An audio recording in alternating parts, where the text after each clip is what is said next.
Alright, hey, what's up YouTube? Today I have another tier list slash Act 1 guide for you guys. And today we'll be going over the Ironclad. First things first, before we do get into it, it is not the greatest way to look at the Spire as like looking for like tier lists and like what cards are better than what. Because a lot of the things inside the Spire are pretty situational. It can vary from run to run with different relics or what's ahead of you, your health pool at the time. A lot of things can be pretty different, so take everything here with a grain of salt. But getting into it, our goals in Act 1 is the first thing that kind of comes to mind with us. And the biggest goal in Act 1, the best way to get stronger is by fighting elites. The elites have a higher chance to drop rare cards, as well as they drop relics for you. So that is the biggest focus when picking cards and preparing. Definitely have to keep those in mind. Also, the bosses at the end, you know which boss you're going to fight at the end, so you do have to keep that in mind a lot. You can just die to them, especially Hexagos, if you're not preparing correctly. And then also you do have to keep in mind a little bit the hard pool fights. For those that don't know, your first 3 fights are easy pool fights. And that was just like the Jawworm, Cultist, Double Louse, Double Slime. And then after the first 3 fights, you'll be in the hard pools where you have your Gremlin gangs and your like Jawworm plus X, which is really scary, or Slaver plus X. It's really scary. And you have to keep it in mind a little bit, but not a big focus on what you're doing, mostly just like adding some AoE helps a bit, or just like some front load damage to kill one of the enemies quickly in like the Jawworm X or Slaver X or Exodium Thugs and Wildlife hardpool combats. Okay, and also this time, unlike with the defect video, I do have an old version of the tier list that I did available, so let's look at that really quick. Although a lot of things here are really questionable, and I was like, I kind of like categorize cards here, where it's like the damage that you need is on top, and then like the more situational and block things are on the bottom. But that's not exactly how the game really works. Like, you'd definitely rather take like Shrug or a good block card than to take something like Wild Strike and Dropkick without other things affecting it, and definitely Sword Boomerang. So yeah, really questionable things like the Twin Strike, Headbutt, whatever. Those are okay damage and you're not like sad to see them, but they're not like, they are still situational. Whereas with the newer version of the tier list, the top things will be mostly unsituational, besides one card, which we'll get into when we get there. I put Heavy Blade over Iron Wave, which is, and a Wild Strike, which is ridiculous. Fire Breathing 2, Dropkick, Sword Boomerang. I think we were super big Iron Wave haters pre-life coach. I don't know. But yeah, a lot of questionable things here. So let's get that abomination off the screen. A lot of things can change. I don't remember how long it's been since our core of that, but definitely been a while. Okay, so let's look at the newer updated tier list that I just made. Okay, we got things a lot more organized here. At the top row, the S tier is just things that are really good to have, and you're happy to see in every run, and you're pretty likely to just take them. Some things to mention as far as this.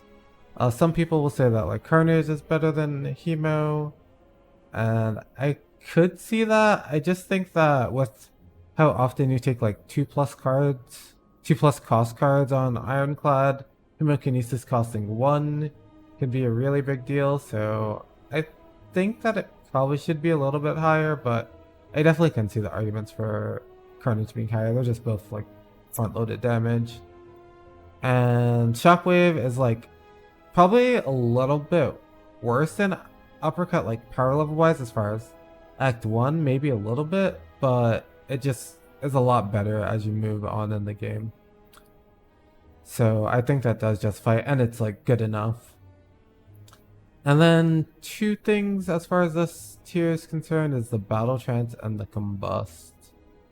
And the Battle Trance is something that's really, really good and improves what you would like literally never skip over it, and improves everything that you're doing. But you also still do need the cards to like, you still need the good cards to draw into, which is why I have at the end. I wasn't really sure where to put it. And the Combust is definitely situational and could be at the top of A, but I don't know.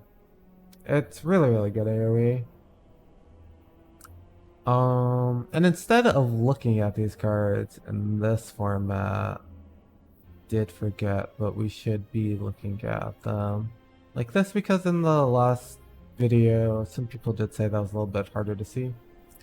But yeah, those are the main things, like Carnage over Hemo, and then the Trance position-wise, and then Combust potentially not belonging in this tier. Everything else is amazing. Anger is like amazing in every single fight besides like Guardian, Lux card. And we got the A tier cards. Perfected Strike is a very, very situational card, but it just gets things done. Like, it can help with your damage requirements for Hexa, Slime Boss, killing hard pull fights like prior to enemies.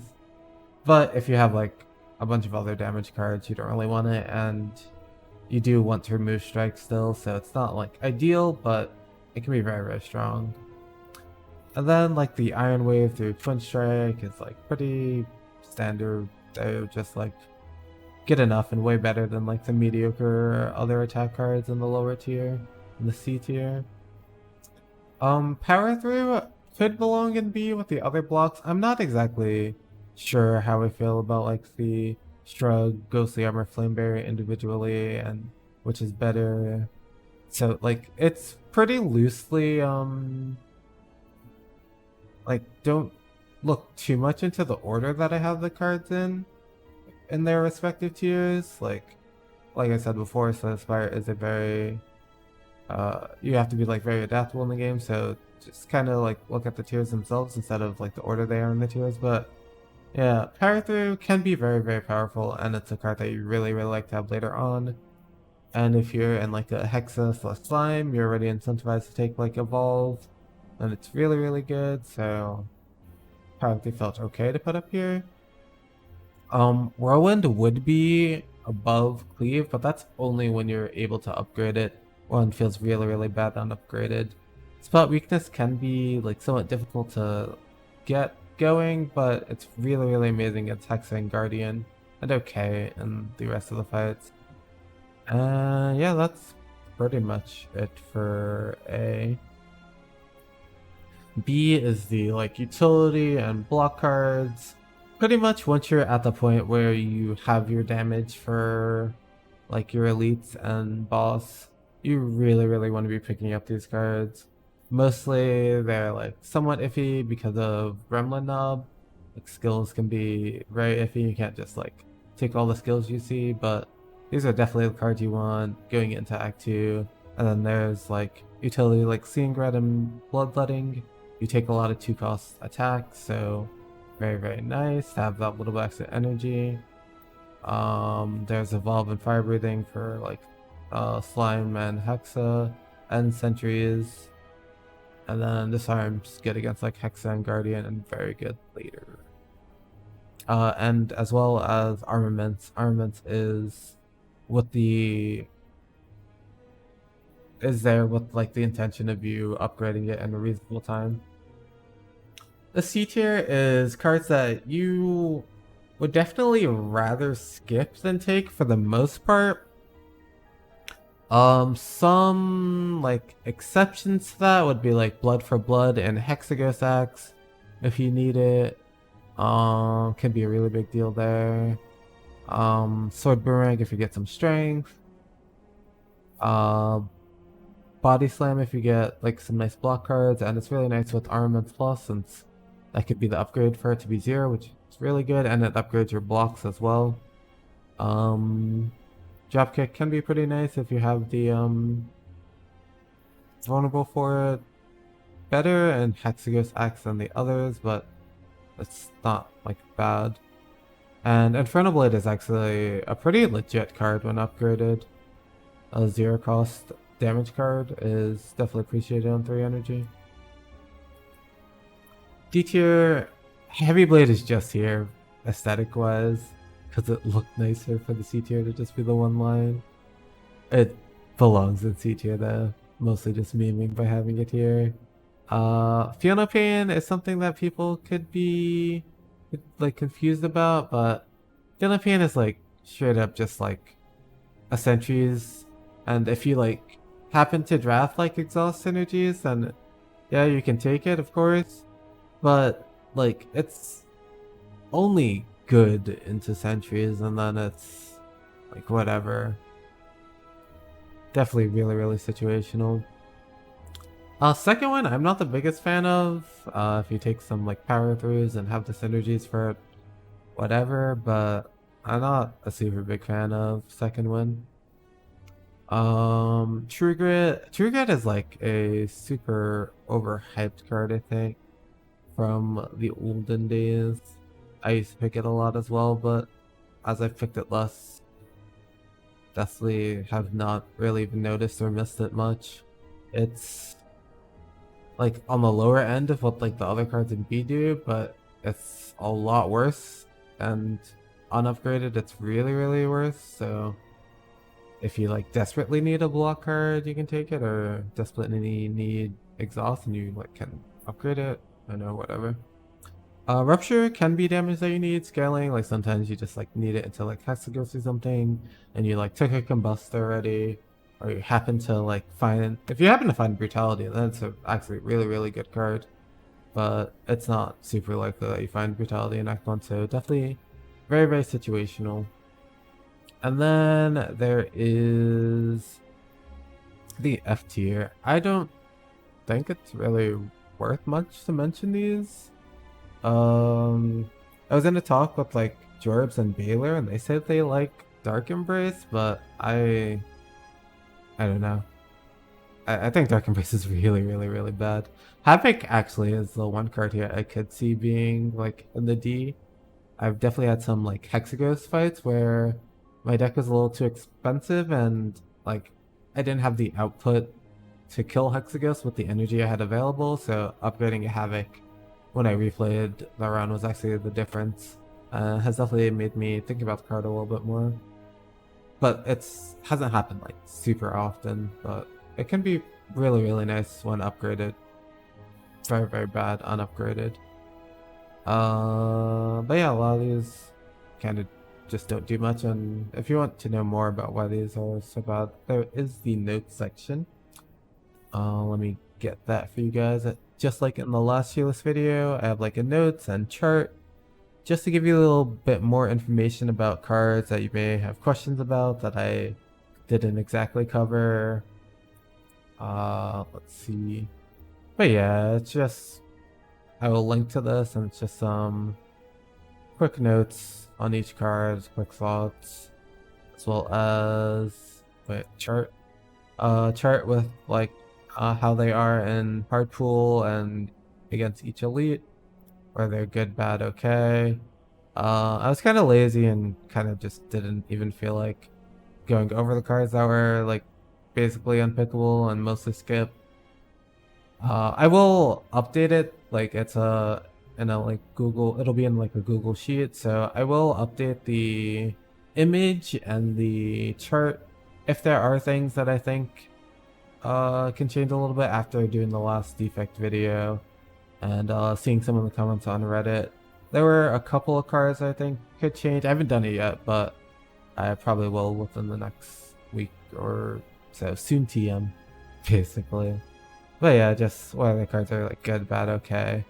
Like in the middle here, I started to like do like okay plus, okay minus, good plus, good minus. whatever, where it's just like whether it leans like closer to the thing below it or above it, or I'm not like completely sure. And yeah, just things like that. I hope you guys enjoyed this tier list. I hope it helps some of you. It definitely can be hard getting into the game and not knowing exactly what's kind of good. And I'm the kind of person that likes to like know what like the general consensus of things that are good are, and as I get more used to the game, I start to like form my own opinions, but definitely a helpful tool for newer players or people that want to improve and maybe like stuck in their ways, different perspective. But yeah. One other thing. Okay, so the defect video did do extremely well, and I do pretty much have everything ready for the silent video. I'm not sure if I'll actually do a watcher video, and then besides those, I will be doing a pathing video and meow choices for each character. The silent one will be next, and I think something to do. The defect video did extremely well with views, but the sub count could definitely be a little bit higher. Definitely understandable because I'm not super consistent.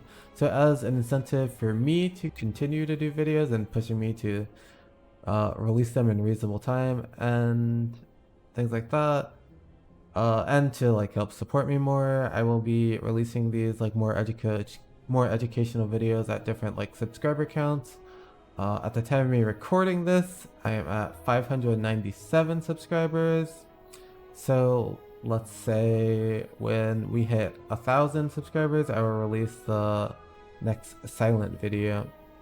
Thanks for watching and hope you enjoyed it.